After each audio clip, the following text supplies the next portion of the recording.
which is far from perfect. I hope it is comprehensible. And, I am much older than all of you, I think. So I can begin my history many years ago, when for you it was the Middle Age. And I want to go back a bit to origins.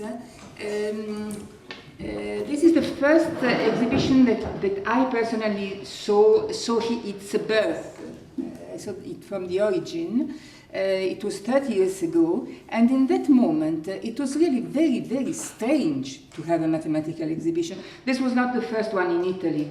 There was, for example, L'Occhio di Horus by Michelangelo before that. But it was a different kind of exhibition. It was something where you had to look at something. Here, it was something where you had to do something, to have an active attitude. It was a very homemade exhibition. Homemade means that Franco Conti, in the garage of its home, had built the exhibit from an old bicycle. This is the wheel of the bicycle, and that other one was the plate of a LP player with a cube on, and they made it turn. So the exhibition was about curves, it's line curves, and then quadrics, conics, it was also in Paris, al Palais de la Découverte.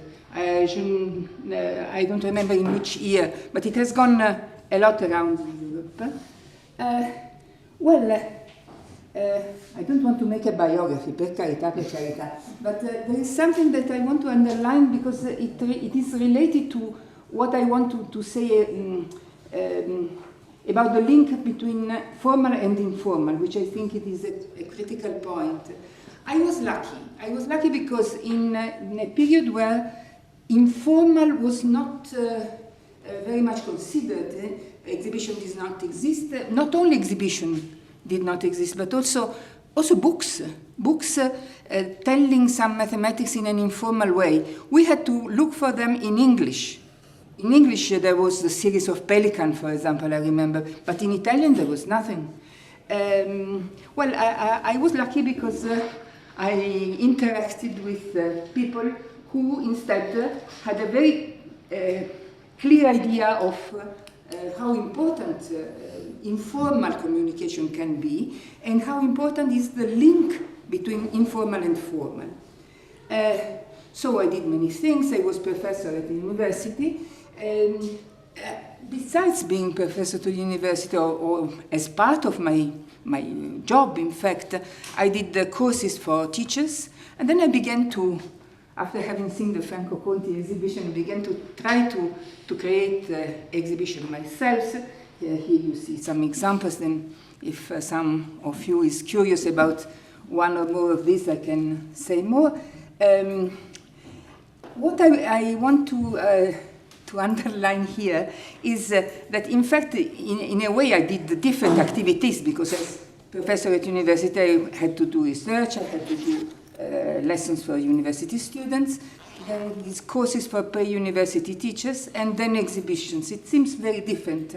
But in fact, I had no problems in reconciling these activities. Not only I didn't see contradiction between these different aspects of my work, I saw them really as different aspects of the same work. The same work, which is, you have to try to understand the most that you can from a certain situation, and then try to tell to everybody in the best way you can. Not only it was not a contradiction, but even I could benefit from one aspect to the other, because sometimes the same example was good in one situation and was good in the other one, was good for everybody, for an exhibition directed to everybody, and was good also, of course, you say different things about it, but you use the same idea, same concept, to also to make a lesson to university students.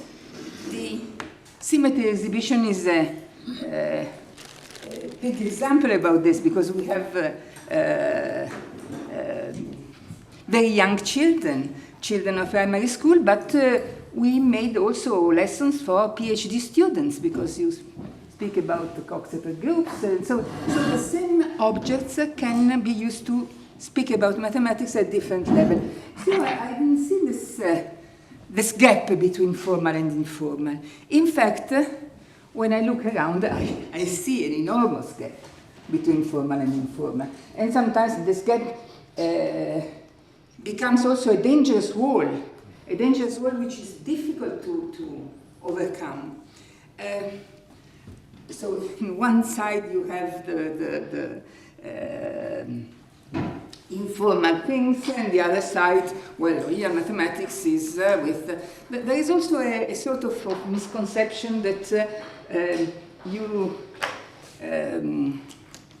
decide if something, not a mathematician, of course, and not people working, but if you ask in the street, you decide if something is rigorous enough, looking if there are many formulas, then it looks very incomprehensible. The most it looks incomprehensible, the most is good, rigorous math. That's a bit, it is like this. Well, I give you an example. This is a book I loved, that I think most of you know well. It's Coxeter's book, Introduction to Geometry, and it is a normal mathematics book, formal, systematic, and so on. But it has something which in a way it is quite strange for this sort of books, that now and then, but it's not rare, you find some comments that sort of give you a link between a formal formula and an image of everyday life that you could also use in an informal context. I give you an example which is easier to tell the many words. He is speaking about isometries. So he gives a formula for inverting the composition of two isometries, any two applications. S to the minus 1 is S minus 1, R minus 1, and not the opposite way around, which is a common mistake of students. And he said, this becomes clear when we think of R and S as the operations of putting on our socks and shoes respectively. And I thought it was wonderful, because I thought you can never make a mistake anymore. You just close your eyes, you put the red nose on, no? You close your eyes and you imagine yourself who is trying to take out your socks before having taken out shoes. Well, I have been very, very disappointed, because as I found it so beautiful, so illuminating, I began to use it with the students in the lessons, and well, not everybody, of course. Some enjoyed the example, but not a few of them. You really saw from their faces that they were just switching off the audio. This person is a bit strange. Let's wait until she becomes serious again. I just don't worry about this example, because she surely will not ask us to in the examinations, so it's not important. And this was very sad, because I thought, well, I found a wonderful example. Instead, well, really, I think that for a teacher at any level, a teacher to primary school and to university students at any level, to have a sort of collection of things of this sort, which give you a bridge between formal situation and a situation with formulas and so on, and in a formal context. I think it is very good to have such a collection. Not to present it all every day, of course, to find in different situations what is. Here I have another example, but I prefer to go on. Well, we come to schools and it is depressing. I had to obviously to say that when I speak about schools and teachers, I am referring to the Italian situation, which is the one that I know. But from the bits that I heard in these days from some of you, I have the impression that it's not only in Italy, that analogous situation is in other countries also. So you have all the, I don't, this is a sort of index of the following slides, so we shall go back to this. All positive things related to informal communication, all negative things referring to what happens in schools. I don't mean that all the teachers are like this, like you see in the left column. No? That's not so. There are a lot of good teachers, and even also very, very good ones. But what I see from my interaction with teachers in the last years in Italy is that also the good ones and the very good ones are sort of blocked. They feel that they are immersed in a very rigid situation. Of course, the good teachers find a way to react to this and to give good lessons to their students and to react to these blocks. But in any case, the situation around them does not put them in a easy situation. That makes more and more difficulties for them. Positive things about informal communication. A quick review, and with the attention, I would like to point out especially the fact that all these facts that we found positive in informal communication could be useful also in a classroom. It's not compulsory that they should be outside classroom. In an informal communication, we use a lot of, well, we have seen in these days, and more we shall see in the next ones. You make a large use of videos, of images, of models. Well, this could be useful in classrooms also, and could be useful for improving the effectiveness of learning. Well, we have all this international testing about the effectiveness of learning. Italy has always dramatic results, but also other of you quoted the same. Informal communication is challenging. It underlines the ideas, the concept, the mathematical concept which is in it. So you don't get lost in the technical details. What happens often in the formal learning is that, well, you have to pay attention to all the details. It's okay, because it's true that there is a necessity in mathematics to have attention in the details. But this can arrive only afterwards, when you have clear ideas about what is the mathematical concept. Then you can pay attention to the details, but not before, because otherwise it is hiding the idea. And another good thing of informal situation is that it's easy to create. I don't remember who. Some of you yes, Cindy this morning, of the desperation of being alone in front of a problem, and the anger, the frustration that you get when you don't know how to solve it. In an informal situation, you are not alone in front of a problem. You are usually a group, and you have not the communication that it is the teacher who knows who is speaking to the pupil who does not know. So a not paritatic communication. Here it is easy to have a paritatic communication into a group of people who are all involved in the problem of trying to do something, trying to understand something.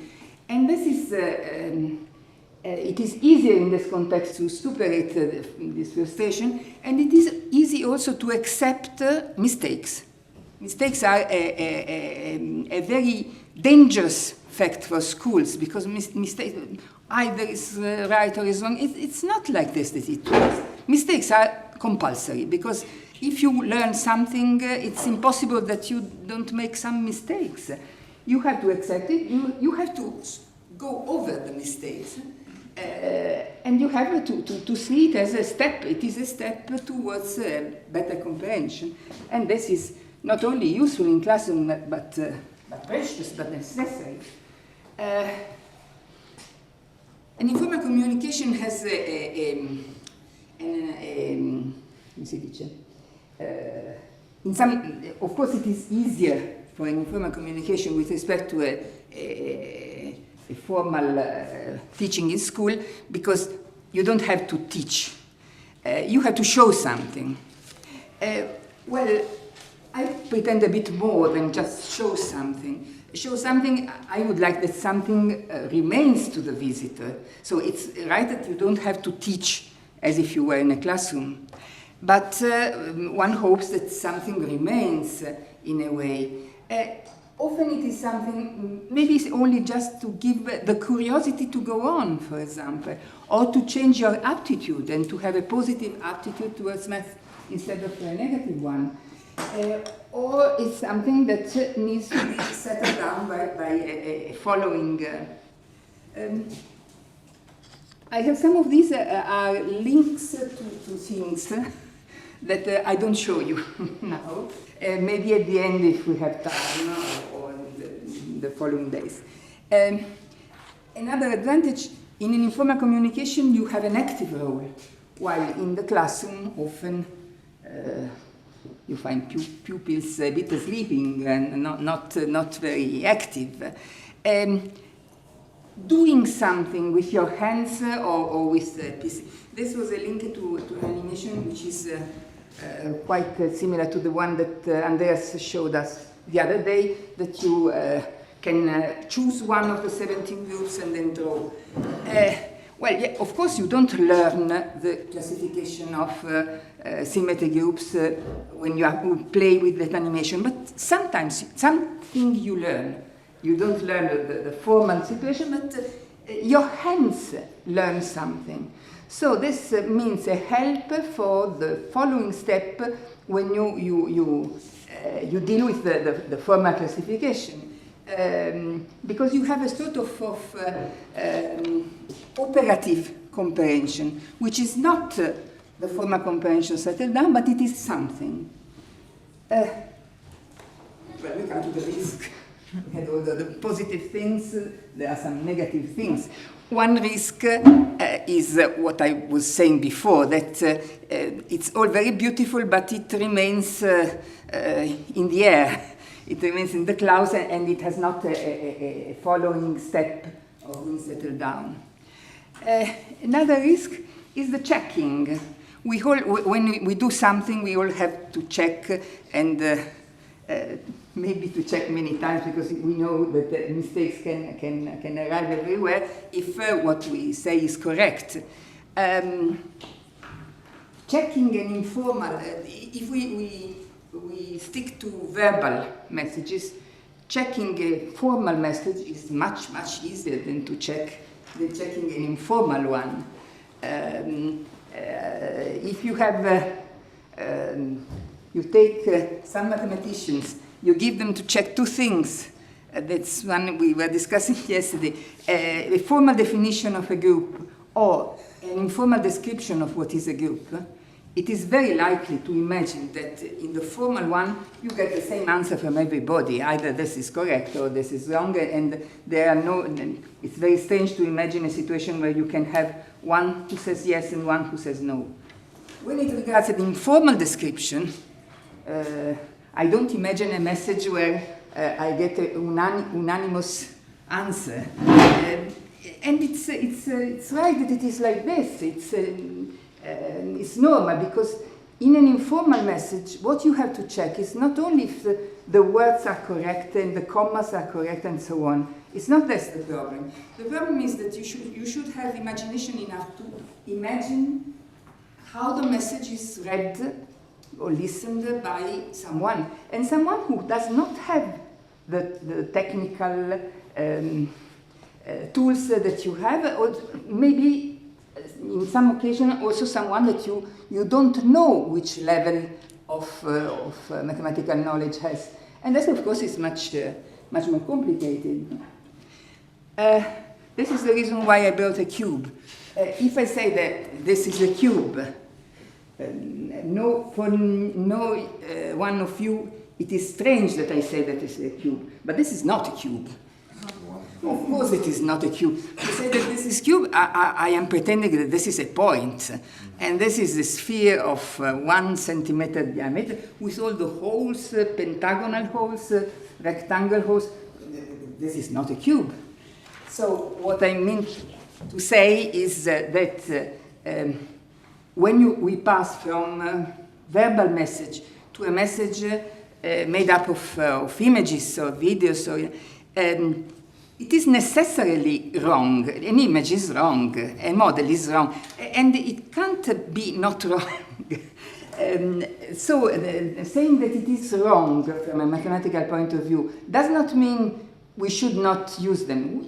We must use them, but we must be conscious that the cube is the abstract model, which is an abstraction constructed out of many. So, for example, give many examples instead of one is better. What can happen in outreach events is that the communication is not perithetic, so goes from someone who already in his head has the mental image of a cube and someone who may not have it. And so this is a risk of... This was another story, but I skip it because I want to... And this is another long example that I skip. It was interesting, but maybe at the end we come back on these slides that I am skipping now.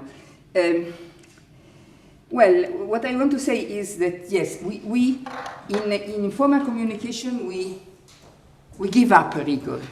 We decide that we don't want rigor. But with caution, I think.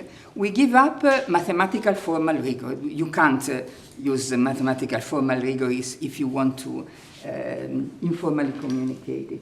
But a certain kind of rigor should be maintained. What is a certain kind of rigor is a big problem, a big not solved problem, a big open problem. And I expect each one of us has a different opinion about what is a different kind of rigor. Each one of us has maybe some little thing which is which gives difficulties. In fact, when you put together many people to do something.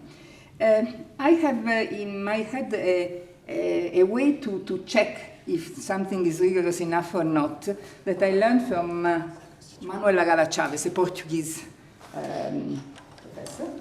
And I thought it was quite centered to say you have a certain message that you tell to everybody, you use it in an exhibition, I don't know, and you have some doubts if it is correct or not.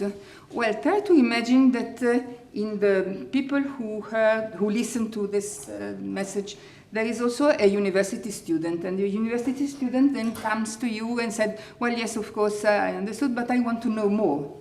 I want to switch to the formal teaching. So what you do, and I imagine two possibilities, and one is good and one is bad. One possibility, which is good, is that you say, well, it's okay, so let's start from what you have heard before, directed to everybody, and let's go on. And so I give you some more information, some more examples, and so on. If you can do this, then the message directed to everybody was rigorous enough, I think. Was rigorous enough even if it skipped this and this and this, which evidently could be skipped. If you have to tell him, her, forget all what you heard until now, and we begin again on another level, well, that's no good. And it's no good for the university student, but it's no good for the general message.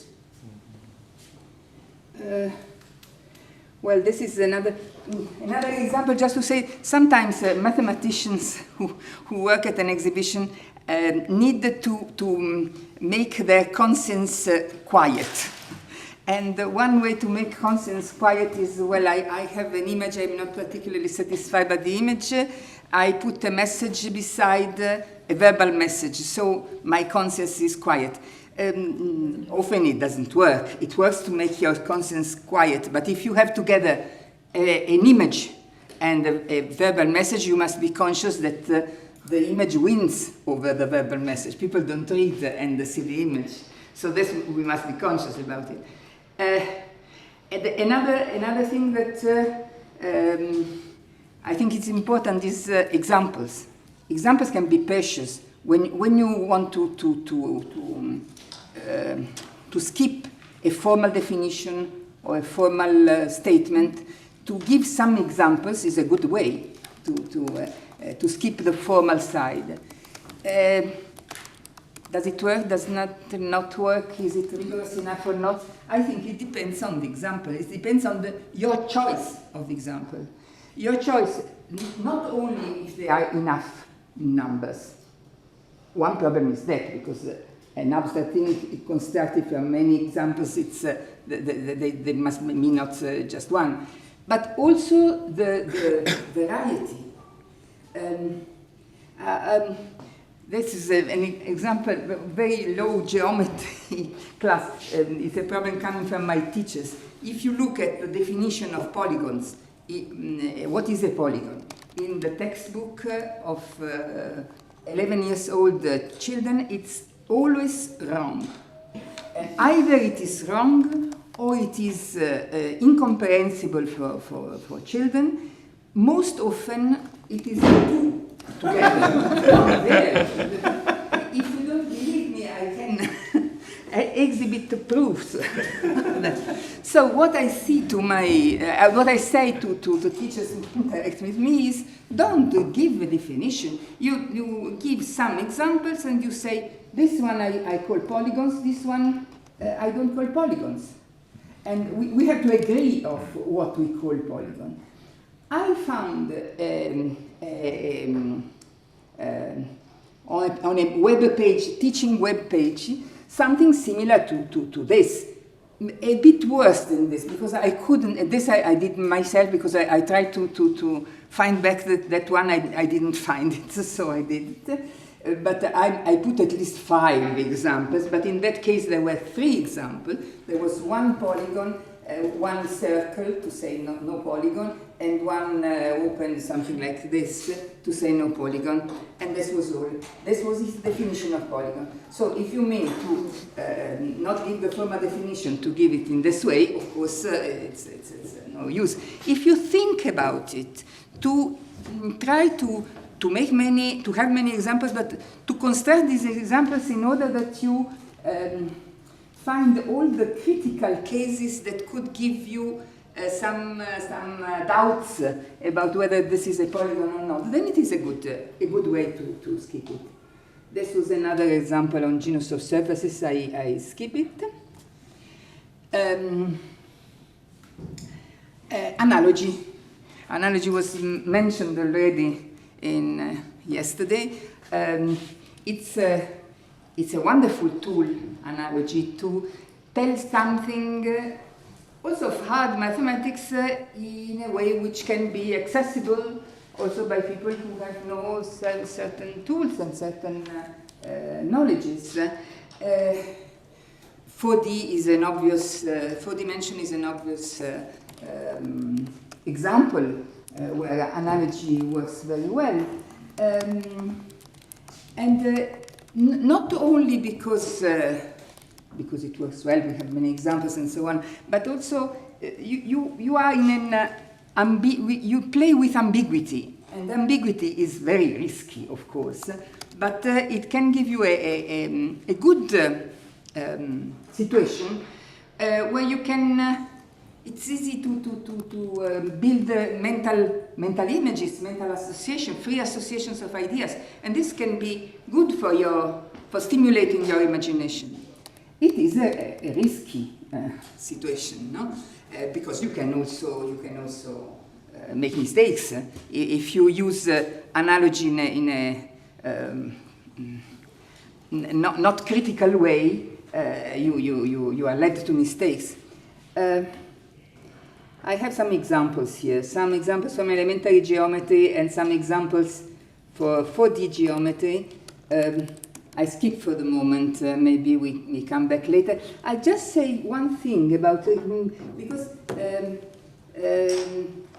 you said that 4D geometry is something which is impossible for outreach activities. I don't think it is. I think it is possible. We use them in an exhibition, and the way I used to begin this fact is to say, to show an image like this photograph, which is Bergamo, the Cathedral of Bergamo, where you have this decoration which seems in relief, no? And so you can tell people that visualizing four-dimensional is very easy.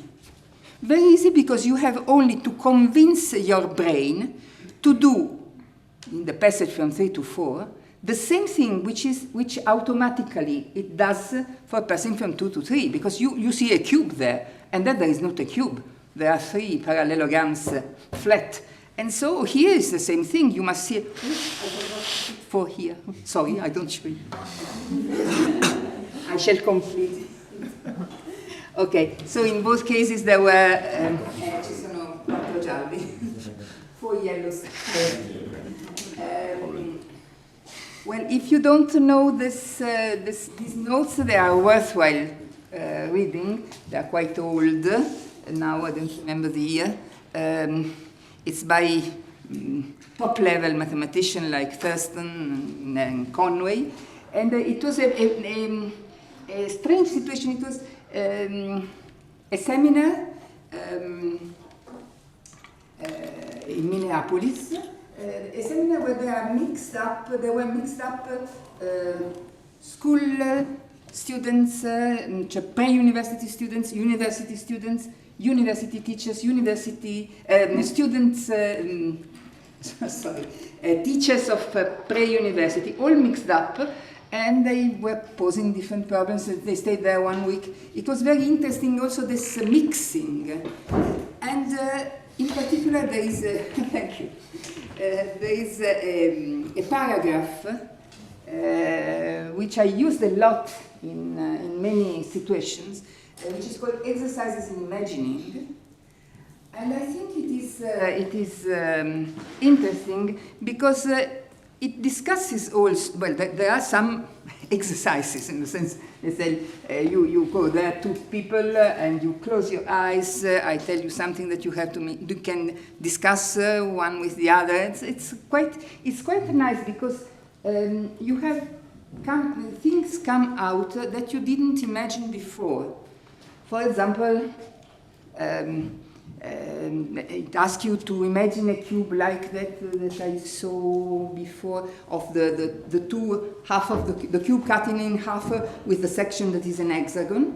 So you have to close your eyes and imagine it, but really close your eyes, not. And then after a bit, he asks you, but how big was the cube that you imagined? So you say your first reaction, if you are a mathematician or you know enough mathematics, is that the question is silly, stupid, because the same thing that happens with a cube like this, it is a cube like that. But it's not stupid, because if you try to imagine the same thing with a cube with the edge of 100 meters, it's very, very difficult. Or sometimes you don't even manage to imagine this. And usually your size, the size of the majority of people, is the size that you can hold in your hands. So the conclusion is that probably what we call a mental image is not so much related to your eyes, to your sight, but it has also something to do with touching. So training imagination is a good thing. Let's come to le note dolenti, I would say in Italian. I don't know how to say it in English, the sad part of the story. Informal learning could be precious in classroom, but usually there is not.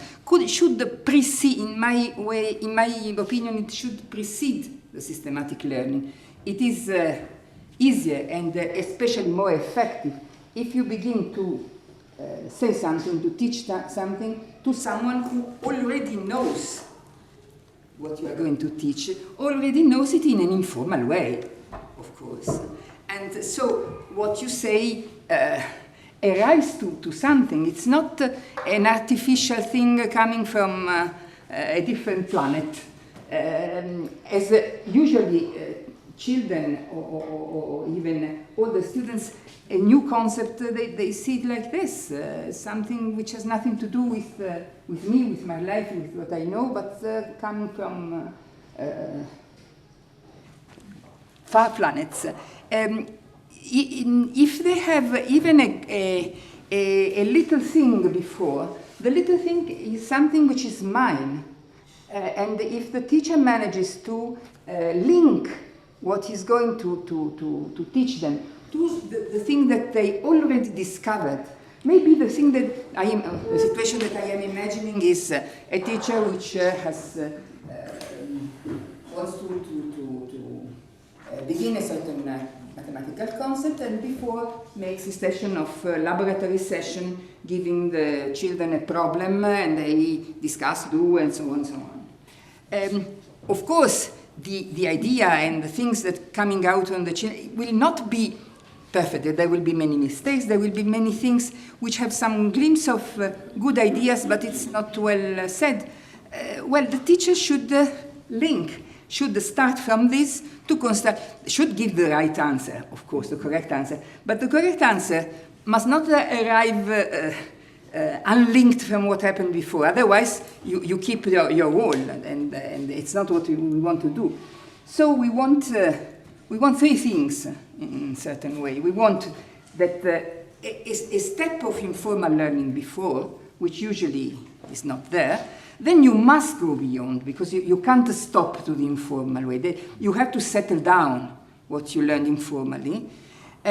Both if the informal learning came from what you teacher has done with your pupils, or also if it comes from you brought pupils to see an exhibition outside, for example.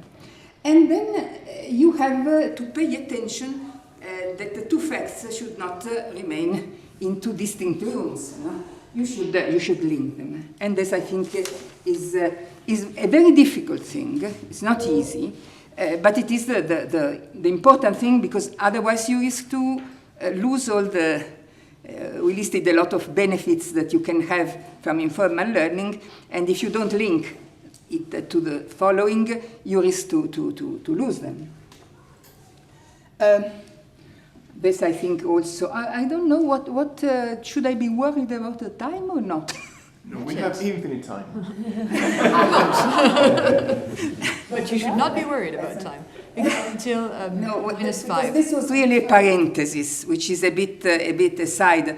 But I think that this is too beautiful not to tell you, not to show you. Because this came out on Settimana Enigmistica. Settimana Enigmistica is a journal of puzzles, crosswords, rebus, things like that. It's very, very popular in Italy, not only in Italy, but also in Switzerland, in Ticino. My grandmother was living in Lugano, and since I was like this, she always had all the weeks of Settimana Enigmistica. So that's why I know it. It also has some not stupid mathematical problems. Some are quite good. I use some of them. But the text, the accompanying text, is awful. Here they say you have to determine exactly certain number. And you have basandosi, you have to use only exclusively reasoning, virgola. Ossia means that is, and it is this word ossia, which is a capolavoro, I think. Ossia, without any use of mathematics. So to use reasoning has nothing to do with mathematics. And just written this way, I thought that it was wonderful. I use it a lot because we all know that what we found. People say that mathematics has nothing to do with everyday life, has nothing to do with arts, has nothing to do with beauty, with imagination, and so on and so on. But also that it has nothing to do with reasoning. It is a bit too much, really. So this was good. And well, this I skipped because it's something that some of you already told. If we could change a bit about public awareness of mathematics, this would be good not only to learn mathematics, but also to have more responsible citizens. It's also educazione civica, this means. And the pandemic years have been dramatic in all the world, and the attitude of citizens. So we were, I think also in your countries, we are bombarded every day with numbers, graphs, and the majority of people had not enough tools to interpret the numbers and the data, and the reaction were irrational. Irrational could mean total fear, could mean total believing in things, or the opposite way around. So in many cases, not good. So schools and exhibitions. That index at the beginning with bad things and inside classrooms, nice things outside classrooms. I began quoting the fact that 30 years ago exhibitions did not exist in mathematical exhibition. If I look around now, I am really impressed if I compare with 30 years ago situation. There are a lot of events, festival, websites, YouTube channels, and so on and so on. And so you say, well, also some of these exhibitions had a great success, and people went a lot, and they are happy, and well, we listened this morning. So this should have changed the reaction of people. I don't know in your countries, I refer here to in Italian country, but in what we see is that usually this did not happen, at least not so much as we hoped. Usually there seems to be a reaction like, yes, you are right, that you say that, oh, this is very beautiful, how interesting, and so on, but this is not mathematics. Mathematics is what we do at school. So these pages with radicals and equations, that is mathematics, that is true mathematics. But what you are showing here, it's not mathematics. It's beautiful, it's wonderful. And this is very frustrating. And it happened to me also to see to hear this comment coming from teachers, mathematics teachers. And this is even worse if it comes from teachers. This is a leaflet that we wrote in the symmetry exhibition. And so the first time that the teacher came and said, oh, how beautiful, but I can't do that because I have to finish the program. Well, I made a smile and I said, bye, I don't know what to say. The second one, the same. The third one, I got angry. And I came back home. I took a book, a textbook of middle school, and I copied all the paragraphs, the titles of paragraphs, which were saying something that you could find a picture in the exhibition. And so there is this leaflet saying, did you notice that in the exhibition you can find an image related to this and this and this, and there is a list of, you double the square, the edge of the square, and the area becomes 4 times, you double the edge of a cube, and the volume becomes 8 times. the diagonals of rhombus are perpendicular, bisector, etc. The volume of a pyramid is 1/3. It's not maybe the things that I would put as the most important geometry, but I wanted in that situation exactly to answer to them respecting their postulates. Their postulates were that I have to finish the book, I have to finish the book. Well, look, you find really everything here. So, coming to the conclusion. It's not rare this risk that you don't recognize math, and there is math and there is true math. This is not true math. I don't know why this happens. I think it's a complicated problem related to a lot of things. I have 3 hypotheses that can play a role in this misconception. First hypothesis is one that we discussed before. There is usually not so much attention to this critical point of the linking between informal and formal. It is difficult to pay attention to that. It is difficult because if you are in an outreach activities, in a way, it's not your job because you have not to teach. So you can say, well, I ignore that. And it is legitimate. That it's right that you ignore it because it's not your job to teach. But it's risky that you completely ignore it. Well, I shall say a bit more later. I want to declare first my other hypothesis. A second hypothesis is related to geometry. Geometry, I don't know in other countries, but in Italy, it's practically dead in the schools. There is really very, very little or nothing about geometry. I shall say something later. And the third hypothesis is we are all in a hurry too much. And hurry is really an enemy of learning. And if you are always obsessed by time, watch, and so on, this is it's a very critical thing. So two words more about each one of these hypotheses. The first one, well, as I said before, in an outreach event, you usually skip it and demand it to teachers. Teachers often don't take it over again because also sometimes they don't have enough.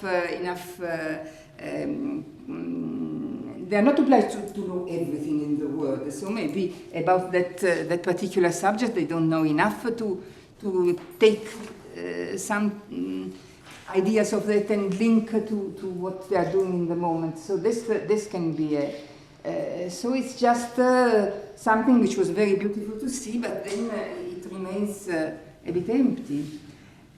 When the teachers do themselves some laboratory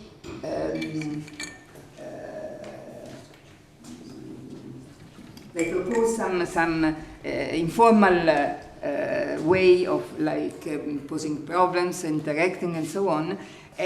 There must be a moment where they finalize and take out the results. And this is a very difficult. It's a very difficult thing because what I was saying before, it's useless if you don't link it to what the children have said before. So you have to listen, and you need a lot of time about it. Don't worry, it's Wi-Fi connecting. It's angry with me? No. I know. The world in general. Okay. Geometry. Well, I don't want to say much about this because it would need a whole talk by itself. Because I think it's really a delitto. Crime. a crime to have taken it away by the schools in this way. And I just want to say that I'm not referring to the same fact that there is not the chapters of geometry. In all books, there are some chapters of geometry, no? But I am referring to what in Italian I would say lo spirito geometrico, the geometric flavor, the capacity of looking at things in a geometrical way. So to take advantage from your geometrical interpretation, and this you can use in geometry, of course, but you can use it also in number theory, in analysis, in partial differential equation, and so on. Tant'è che so much it is that in outreach events, geometric way of seeing things is very much used, not only when you have to communicate geometry, but also for communicating other subjects, because there is this link to imagination which can be precious for an informal communication. So you see that here the whole advances, because what I see there in outreach events, I don't see there in schools. In schools, in geometry, well, we propose, this is wonderful, I think, but it's not rare. I hope only in Italian textbooks, I don't know. You have to find the measures of the sides of a parallelogram, and so one side is in meters, the solution of this expression, and the other is 2/3 of the second. So tell me, we can discuss if the exercise is reasonable or not reasonable.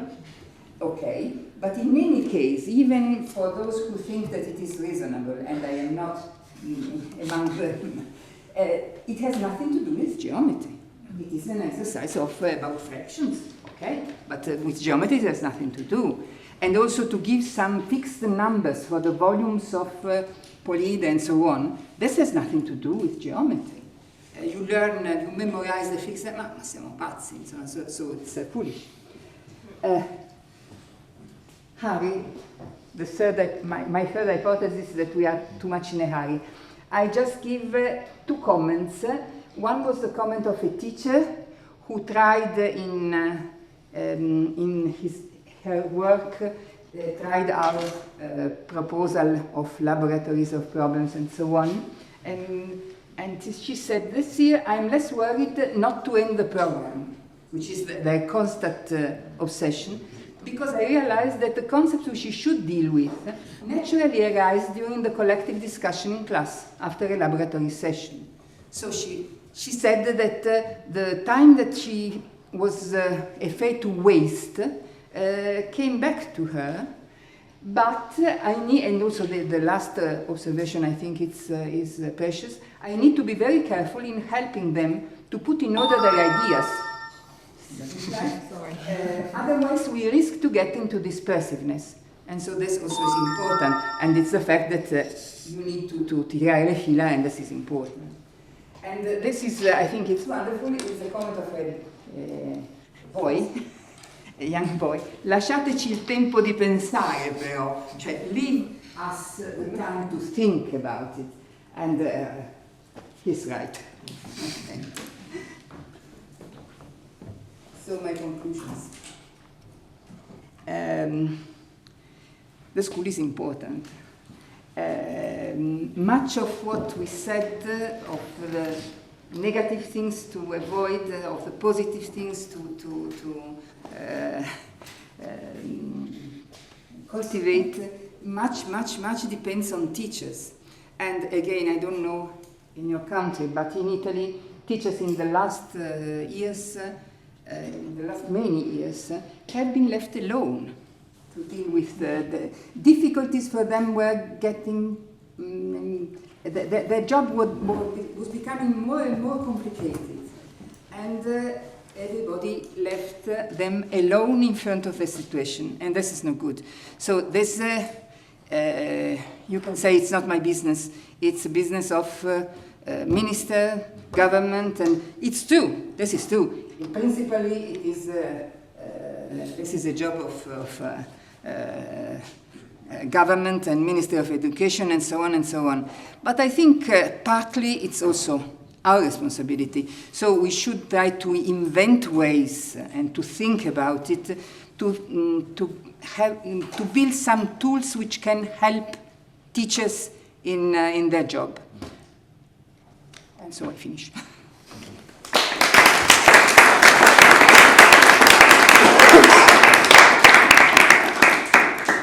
Thank you very much. Thank you. Questions? On your very last point about tools, I was wondering, I know there are teachers that might be interesting in proposing math activities that are like a puzzle, an enigma, and the kids have to work in groups and try stuff and deconstruct ancient knowledge and find out what new knowledge is needed. There are some parts of teaching like this, but one difficulty with this approach is finding an actual activity for the thematic you want to do.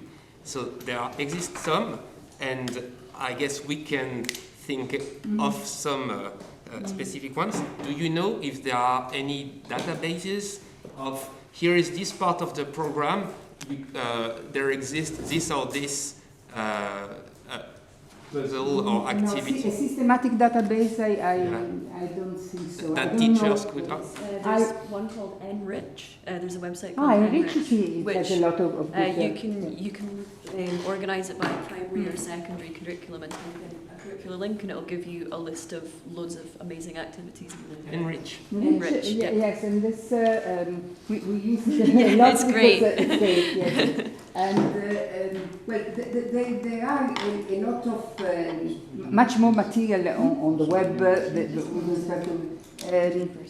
Besides Enrich, another one was. I shall write down in the. You said that there is a place where we put the names, so I shall. It's not. I mean, there is a specificity. I think when you go to classes. So,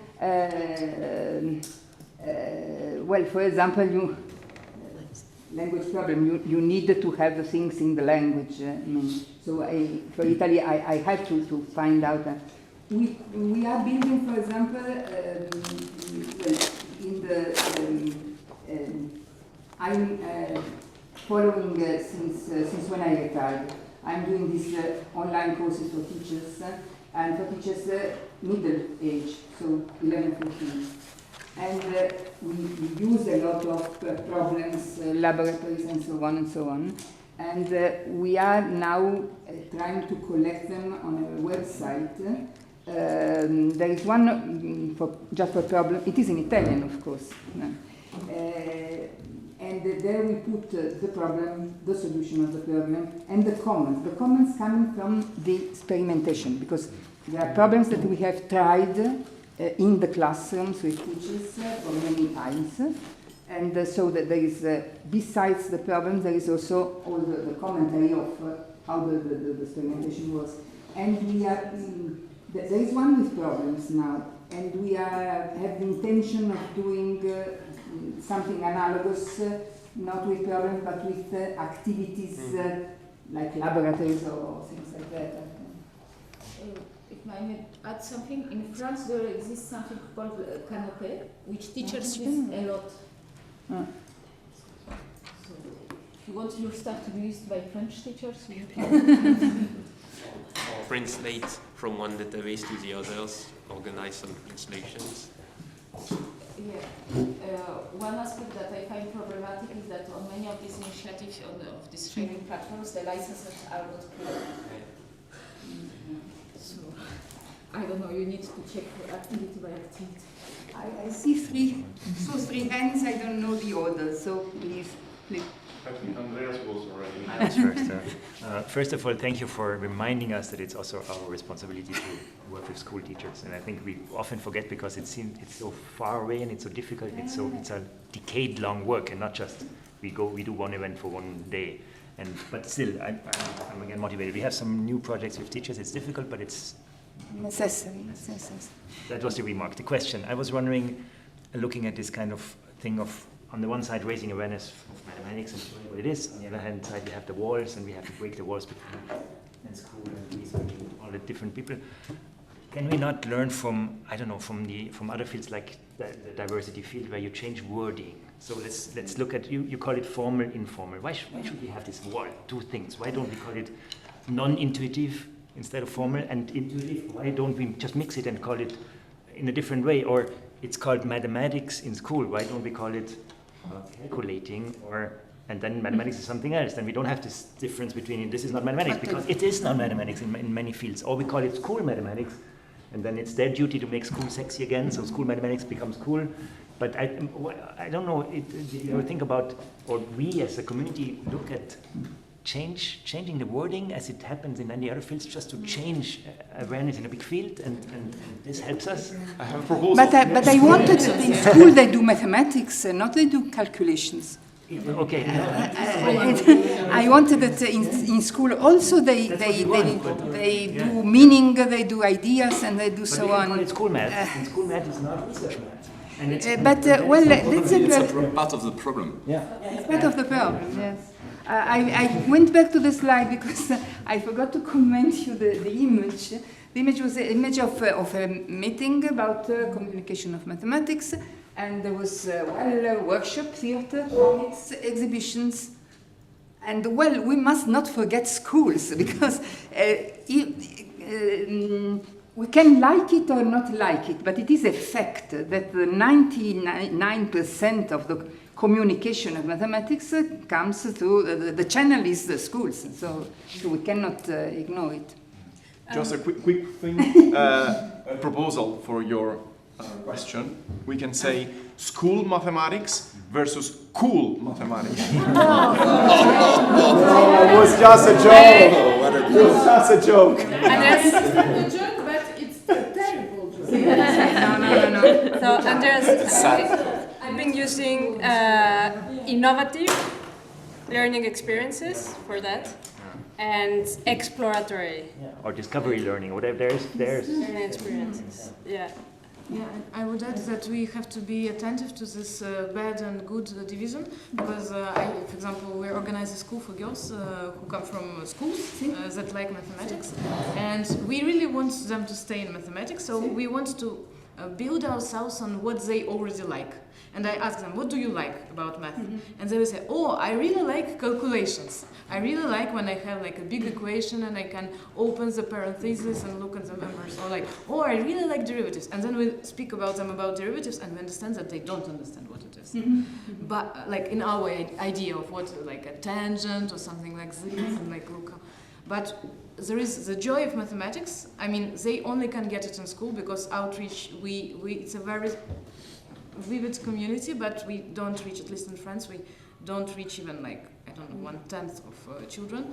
So they already have some relationship with mathematics that they developed in school, and some things that they consider nice. And I think it's very important to be attentive, like what we think is cool, like hypercube is cool, and for them, they already have their relationship with mathematics. So I think we have to be very careful about not imposing the cool, what we think cool, to them. Yes, I agree. There is a question I was expecting you could address, and I have to. There is a big bias in school, which we don't have in outreach, is the evaluation. And when a girl who is interested in mathematics enjoy calculation, it's maybe because she enjoy also getting a good mark. And so basically, when you address this kind of question with those teachers, how do you speak about the bias of evaluation? Because, of course, nice, great, but as a teacher, I'm supposed to give them the ability to do things and to be independent. Of course, thinking, reasoning is part of that, but how do you address evaluation? Sorry about this. Sorry, I'm No, but of course it's a problem that I have to cope with because I interact with teachers since years, so it's obvious that the question is this one. Well, what I try to do is, first of all, to distinguish some aspects, because I'm not saying that you have not to learn technical details and you have not to learn to make the sum of fractions. In some way, sooner or later, you have to do it. I just tell them, look, it's not compulsory that to learn sum of fractions. You have to do the expressions long like this. And this usually does not help. If they already learned it, it's only boring. Even if they have not learned it, they are not going to learn if you give them things like this to do. If you do a laboratory session about the tiling regular polygons and seeing the angle as a fraction of l'angolo giro, and so you have to find some sum of it. They practice on this fact, and so I know that it is a way to avoid your question. I'm perfectly conscious. No? For the laboratory, but to say there will be some moment of evaluation of a technical ability that you have to arrive to that ability, but not in the laboratory. In the laboratory, I insist that you are not evaluated as a single person for what you do, in the sense that it must be clear to the pupils that they can do mistakes, and it's not that any mistake that they do it can be used against them. That it is a different thing you have to do. You have to evaluate laboratory, but you have to evaluate different things. First of all, you have to evaluate your job of teacher. So if the laboratory worked or did not work, this does not regard the student, but it is a sort of evaluation which is necessary, because you have to understand if you're going to propose it next time or which changes and so on. And with students, you can evaluate some capacities which emerge more easily in a laboratory situation than in another one, like the capacity of working with other students. And this is important thing, the capacity that they are able to interact with their other pupils to use. I am able to do this, you are able to do this, let's put our competencies together and see if we can try to solve the problem.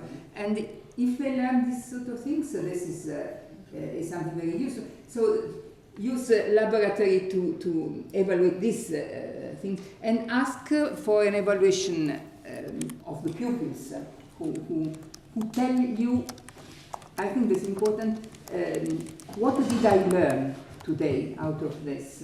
And so to put order in their ideas and this. Have you had trouble with parents about laboratory? Yes, of course. Well, not me, because I am indirect only. But teachers usually have. Usually, it depends. It depends on the regions of Italy. It depends on the kind of schools. It depends. What kind of troubles? Parents coming then and say, well, you are not doing the program. The class near you in the corridor is arrived already to the hexagons, and you are only to the triangles. So parents can be dreadful.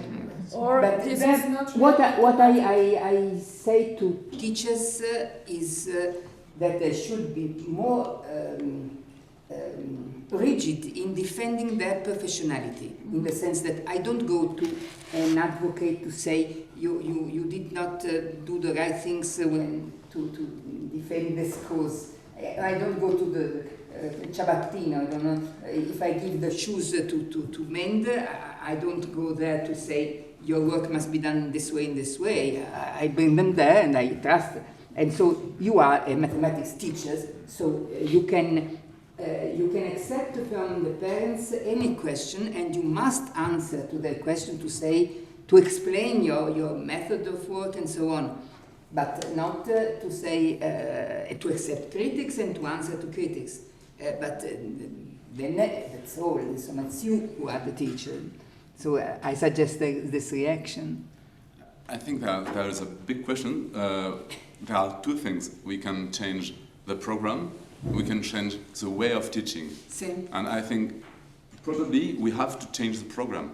For example, and then to change how to evaluate and what to evaluate.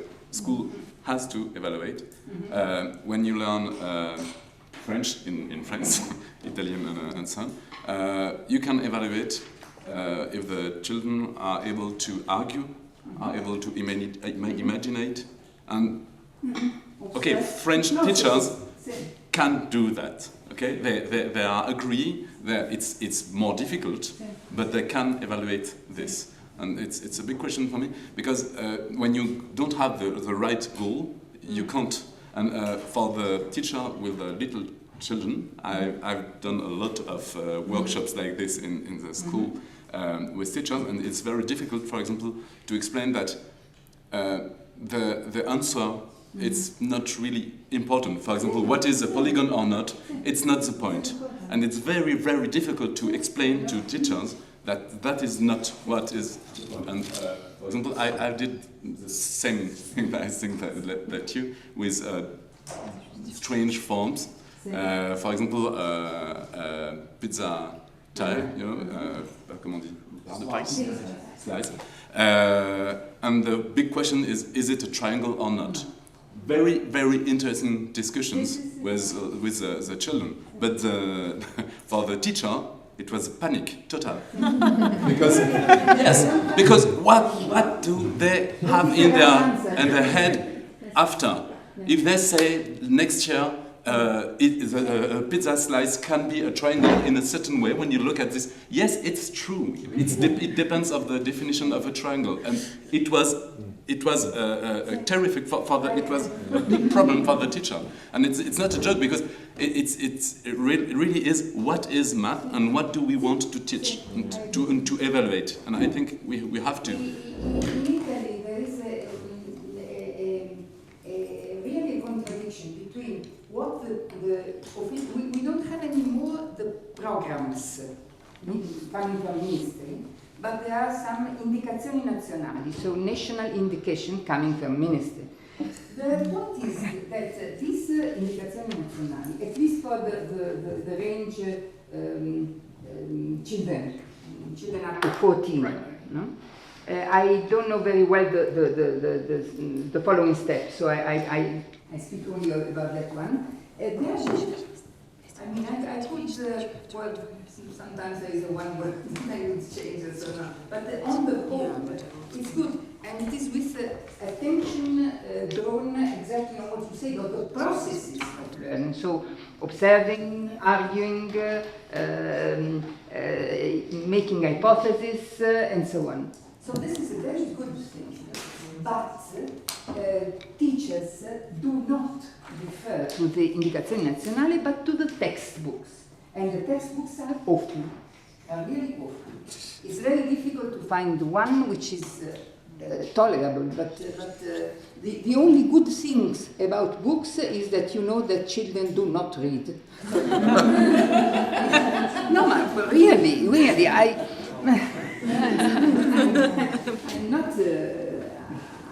I'm not joking. I'm just one kind of comment to do with these things.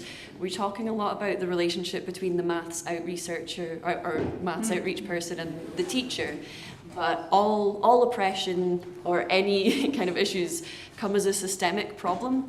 And in teaching in high schools, definitely in the UK, there's a lot of research as to the best way to do assessments. Dylan Williams does a lot of if you've ever looked up Dylan Williams stuff, he looks a lot into what's called assessment is for learning and two different categories of formative assessment, looking at, can we have these mathematical conversations, and then summative assessment, which is ultimately what teachers and schools are judged on. And although teachers you might be able to get teachers on board, and a lot of them really are, well, around me anyway, are on board with these kind of things, but we will be held by our head teachers, by councils, and then ultimately by the government education body to summative assessment standards. So I don't know, maybe, I mean, all educational research is a social science, so there's very mixed evidence on, there's really mixed evidence on the best ways, and there's never going to be one way that works for every pupil, every case, every school. It's very context dependent. And I loved what you were saying about how we depend on teachers quite a lot, and we could make different resources for them to use, but maybe we could share the burden in trying to get councils, governments, like the structure of schools to change how they are assessing maths, because we're the people who are in touch with universities and we know more what kind of mathematicians we want schools to be producing. So we could help give more power to what teachers are saying. People don't listen to teachers. Pupils, people above, like people don't listen to teachers. We could also try to give more, when we identify some teachers who are good, and, we should help them, because they are there with their hands tied by their head, masters tied by parents, and we can putting them in contact with each other, they can aiuto. We can maybe find some ways that we put them in the, even giving them the possibility to go to meetings and say what they. I'm very glad of a book wrote by one of the teachers that is working with me in this, and she's a teacher of 11, 13. And it's called Diario di Bordo, and it's a sort of diary of what she has done in school, and it's very, very. It's very nice to read it because she really gives the flavor of what she's doing in the classrooms, and it also has a lot of. It's not calculation; it's mathematics. Okay. Thank you again.